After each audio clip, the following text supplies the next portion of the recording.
Hello students, আজকে তোমাদের জন্য ক্লাস 9 এর প্রশ্নবিচিত্র 2024 এর ফিজিক্যাল সায়েন্সের মডেল কোশ্চেন পেপার 4 আলোচনা করছি। এটা হুগলি ব্রাঞ্চ গভর্নমেন্ট স্কুলের প্রশ্ন, সেকেন্ড সামেটিভ ইভ্যালুয়েশন। প্রথমে গ্রুপ এটা দেখে নেব। একে দাগ, বহু বিকল্পভিত্তিক প্রশ্নের সঠিক উত্তর নির্বাচন করো। একের কোশ্চেন, কোনটিতে অণুর সংখ্যা সবচেয়ে বেশি? দেখো, আমরা জানি 44 গ্রামের মধ্যে অ্যাভোগাড্রো থাকে, 1 গ্রামের মধ্যে অ্যাভোগাড্রো বাই 44, অর্থাৎ Na বাই 44 হচ্ছে। সেক্ষেত্রে নাইট্রোজেন কত? 28। 28-এর মধ্যে যদি অ্যাভোগাড্রো থাকে তাহলে 1 গ্রামের মধ্যে অ্যাভোগাড্রো বাই 28 হবে। সেক্ষেত্রে হাইড্রোজেন মানে হচ্ছে কত?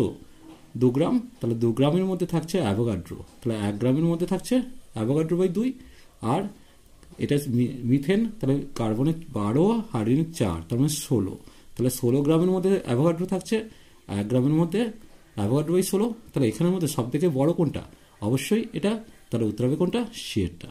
এরপর দেখো, এইচটিভিতে একটি গ্যাসের 44.8 লিটার আয়তনের ভর হচ্ছে 56 গ্রাম। গ্যাসটির সংকেত কত? তাহলে প্রথম কথা, 44.8 লিটারের মধ্যে 56, তাহলে 22.8 লিটার, 22.4 লিটারের মধ্যে কত থাকবে? 56-এর অর্ধেক, অর্থাৎ 28 গ্রাম। তাহলে গ্যাসটির আণবিক ভর হচ্ছে 28 গ্রাম। তাহলে এখানের মধ্যে 28 কোনটা হবে দেখতেই পাচ্ছ, এইটা হচ্ছে 28 হচ্ছে, অর্থাৎ উত্তর হবে এটা। এরপর দেখো, প্রদত্ত এককগুলির মধ্যে কোনটি চাপের একক নয়? দেখো, এটা একটা চাপের একক, পাস্কালটাও একটা চাপের একক, তারপর এটিএমটা একটা চাপের একক। তাহলে উত্তর কোনটা হবে? ফয়েজি, এটা চাপের একক নয়। তরলের উষ্ণতা বাড়লে সান্দ্রতা কমে। খেয়াল রাখবে, তরলের ক্ষেত্রে সান্দ্রতা কমে, কিন্তু গ্যাসের ক্ষেত্রে সান্দ্রতা বাড়ে। এরপর দেখো, কোনটি দ্রাব্যতা লক্ষ্য উষ্ণতা বৃদ্ধির সঙ্গে সঙ্গে প্রায় একই থাকে? এটা খাদ্য লবণের ক্ষেত্রে হবে, অর্থাৎ NaCl। তাহলে সঠিক উত্তরের সিয়েরটা। কোনটি উভধর্মী অক্সাইড? এটা তোমরা আগেও পড়েছ, Al2O3, অর্থাৎ অ্যালুমিনিয়াম অক্সাইড। সোডিয়াম বাইসালফেট কি জাতীয় লবণ? যেহেতু এইচটা আছে তাই এটা বাই লবণ, অর্থাৎ অ্যাসিড লবণ। সি এর উত্তরটা সঠিক। ক্ষমতার মাত্রীয় সংকেত কোনটা হবে? দেখো, ক্ষমতা মানে আমরা কি? কার্য বাই সময়। সেক্ষেত্রে কার্যের মাত্রা লিখেছি বাই সময়টা লিখেছি, তাহলে কত হলো? mL²⁻³ হলো। তাহলে এক্ষেত্রে সি এর উত্তরটা সঠিক হবে। এরপর দেখে নেব গ্রুপ বিটা। প্রথমে দিয়েছে, দেখো, অতি সংক্ষিপ্ত প্রশ্নের উত্তর করতে বলেছে। দেখো, প্রথম যে কোশ্চেনটা দিয়েছে, একটা সত্য মিথ্যা নিরূপণ করতে বলেছে। 8 গ্রাম অক্সিজেনের মধ্যে অণুর পরিমাণ, অক্সিজেন পরমাণুর সংখ্যা এইটা হচ্ছে। অক্সিজেনের পারমাণবিক ভর কত?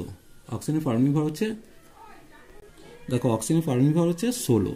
তাহলে 16 গ্রামের মধ্যে হচ্ছে অ্যাভোগাড্রো থাকে, তাহলে 8 গ্রামের মধ্যে কত? অ্যাভোগাড্রো বাই 2 হওয়া উচিত ছিল, তাহলে এখানে এটা বাই 2 হতো, তাই এটা মিথ্যা দিয়েছে, এখানে আমি মিথ্যা লিখে দিলাম।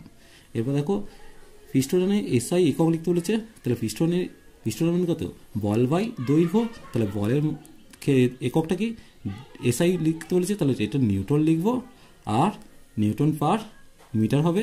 তাহলে অর্থাৎ নিউটন মিটার টু দি পাওয়ার -1, অথবা নিউটন পার মিটার, যে কোনো একটা লিখবে। এরপর শূন্যস্থান পূরণ করতে বলেছে। কঠিনের ইয়ং গুণাঙ্ক গ্যাসের ক্ষেত্রে কি হবে? একটু তোমরা এটা নিজেরা করার চেষ্টা করো। এটা যত সময় চাপ গুণাঙ্ক হবে, আমি এখানে চাপ গুণাঙ্ক করলাম। যদি এটা ভুল হয় অবশ্যই কমেন্ট সেকশনে জানিও। এরপর দেখো, প্লবতা কোন অভিমুখে ক্রিয়া করে? প্লবতা কি করে? সবসময় ঊর্ধ্বমুখে ক্রিয়া করে। এরপর দেখো, এরোসল কি? দেখো, এরোসল 2 ধরনের হয়, একটা কঠিন এরোসল আর একটা হচ্ছে তরল এরোসল।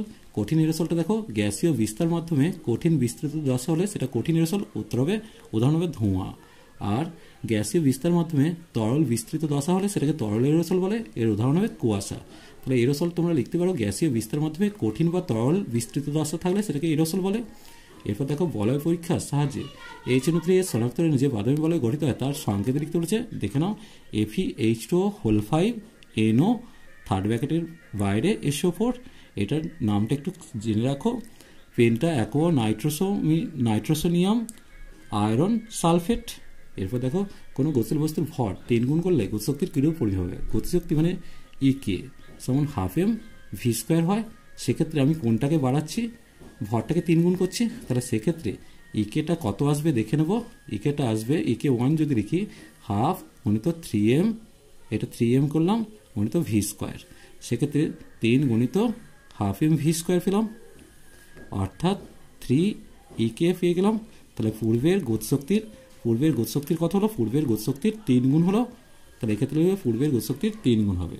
আজ এই পর্যন্তই, নেক্সট ভিডিও নিয়ে খুব তাড়াতাড়ি হাজির হবো। ভিডিওটি ভালো লাগলে লাইক শেয়ার কমেন্ট করো, পারলে চ্যানেলকে সাবস্ক্রাইব করে নিও। Tata bye.